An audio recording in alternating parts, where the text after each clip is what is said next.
Ласкаво просимо до пекла. Не так, не так. Welcome to Ukraine!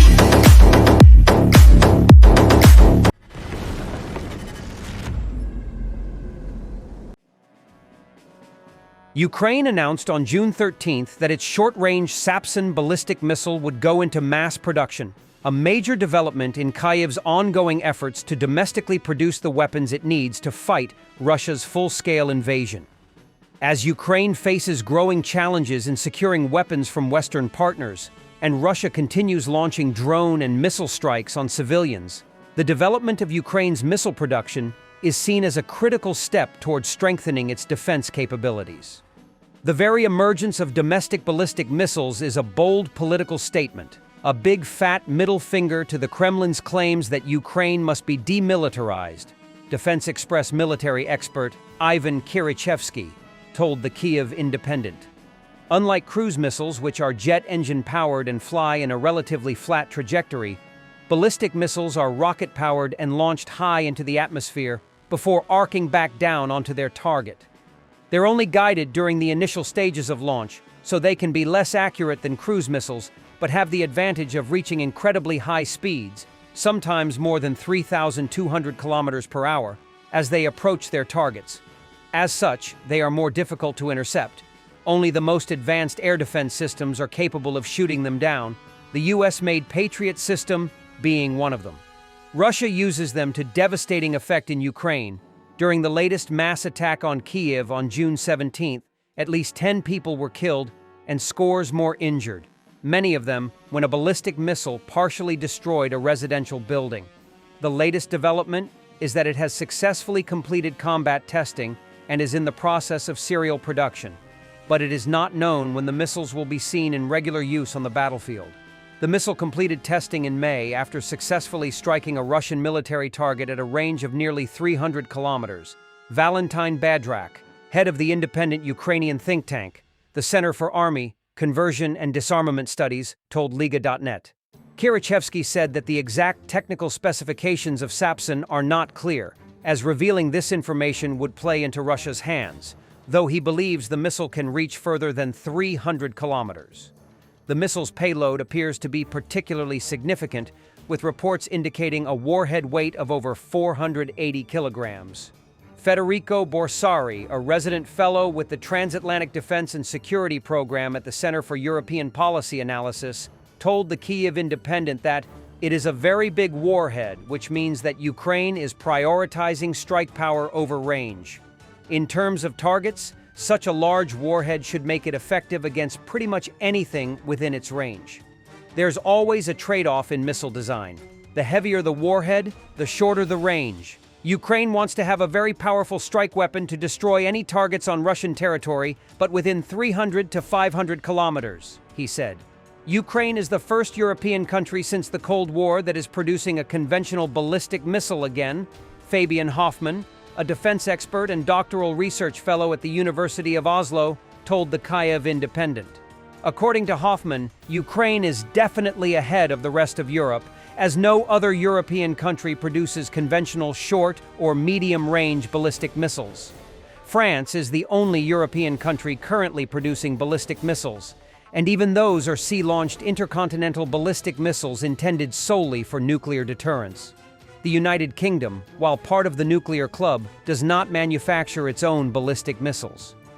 Hoffman added that Western countries definitely knew that Ukraine was working on a new missile, and there was some hesitation and concern about Kyiv obtaining this sort of offensive strike ability and Russia's possible escalation of the war in reaction to their use. But I think especially over the last months, there is a consensus that if it's a Ukrainian weapon that is built inside Ukraine by Ukrainian engineers and operated by Ukrainian personnel, then it's not really something that Western partners want to get too involved with, Hoffman said. Kirichevsky sees the development of a new Ukrainian missile as a no-brainer given the current geopolitical uncertainties facing Ukraine. The Americans are running out of missiles, and they are not ready to give them to us. European partners have no ballistic missiles of their own, he said, adding, "We will have to make ballistic missiles because there is nowhere else to get them." Kirichevsky dismissed any concerns over Russian escalation, saying there are no red lines to cross if Russia is already striking with ballistic missiles directly and continuously at residential buildings. According to Borsari, Russia's air defense performance against missiles has improved since 2023, particularly in response to Ukrainian strikes with Western-supplied weapons such as Storm Shadow and ATACMS. Russia has anti-ballistic missile defense systems like the S-300 and S-300V4, including anti-ballistic missile capabilities. In particular, the S-300PM was specifically designed to intercept ballistic missiles, he said.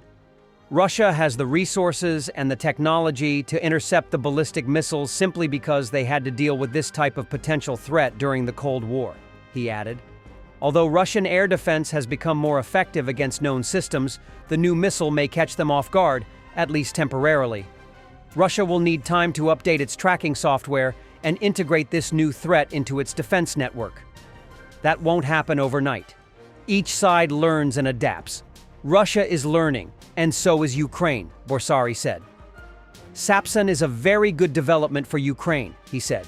Until now, Ukraine didn't have an indigenous and domestic ballistic missile in its arsenal, apart from semi-ballistic ATACMS provided by the US in 2023. Hoffman added that the new missile can make a difference, depending on how accurate it is and how easy it will be for Russian air defense to intercept it. We see in the Middle East right now that Iran has a lot of ballistic missiles, but they are inaccurate. They have to launch a massive amount of it in order to potentially hit the targets. And still there's no guarantee, Hoffman said. Russia also faces a problem of geography. Its vast landmass means it simply doesn't have enough air defense systems to cover all of its territory, so it will likely have to prioritize defending some areas over others. Hoffman said that Ukraine faces major challenges in scaling up missile production, as large above-ground factories would be easy targets for Russian strikes. To protect this critical infrastructure, Ukraine likely needs to build underground facilities, which is a complex, costly, and time-consuming endeavor. Borsari added that the production will take time. But if Ukraine can manage to produce at least 80 to 100 missiles per year, it would have a decent amount to conduct strikes against Russian targets. Ukraine has continued to increase domestic weapon production. Zelensky said on April 16th that over 40% of the weapons used at the front line are now produced in Ukraine, including over 95% of the drones used at the front line. Zelensky also previously revealed that Ukraine had developed another domestic-made weapon, a missile drone Palyanitsia. Ukraine's defense minister Rustem Umerov said in late 2024 that Ukraine also resumed and scaled up serial production of Neptune cruise missiles, modifying them to have a greater range. As Ukraine attempts to increase its defense production, Russia has continued to unleash large-scale attacks on Ukrainian cities, regularly launching hundreds of drones to overwhelm Ukrainian air defenses. And Moscow is only building more and more. Ukraine's military intelligence, HUR, told the Kyiv Independent earlier this month that Russia's production of ballistic missiles has increased by at least 66% over the past year. During a press conference in Vienna, Zelensky revealed that Russia had proposed exchanging their soldiers for Ukrainian children, calling it beyond comprehension and outside international law. He also noted that one of the key issues he plans to raise in an upcoming meeting with Trump is a defense package Ukraine is prepared to purchase. He also noted that he would discuss with Trump a defense package that Ukraine is ready to purchase. Zelensky, that one of the issues I will discuss with President Trump at the meeting is the defense package that Ukraine is ready to buy. And we will discuss this with him.